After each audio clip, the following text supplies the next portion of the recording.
বাবিন, কি করছিস তুই? দেখতে পাচ্ছ না চিনি ধুচ্ছি। চিনি ধুচ্ছিস মানে? মা চিল্লেও না তো। মনে করো তুমি আমাকে কি বলেছিলে? কি বলেছিলাম? মনে করো তুমি করোনার পর কি বলেছিলে? কি বলেছিলাম? বাজার থেকে যা যা আনবি সব সব কিছু ধুয়ে রাখবি।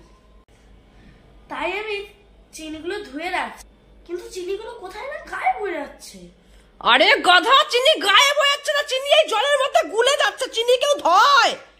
এরকম রাখলে তো চিনি সব চিনি গলে যাবে। হায় রে ভগবান, আমি 1 কিলো চিনি এনেছি আজকেই। মা তুমি তো বলেছিলে বাজার থেকে যা যা আনবি সব ধুয়ে রাখবি। আরে সেটা শাক সবজি ফল পাকড়, চিনি না। তাহলে তোমার তো বলা উচিত ছিল কি কি ধুতে হয় আর কি কি ধুতে হয় না। এবার তুমি বল আমি চিনিকে ধোবো নাকি ধোবো না? অনেক করেছিস তুই, বেরো এখান থেকে, বেরো বেরো, যা ঘরে যা এখান থেকে, তুই বেরো এখান থেকে, বেরো।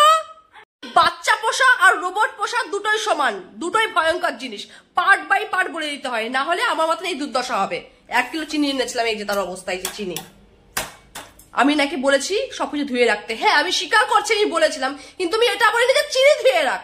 দোষটা অবশ্য আমার বলে দেওয়া উচিত ছিল চিনি ধুতে হয় না। হে ভগবান, উঠালে মেরে রাখো।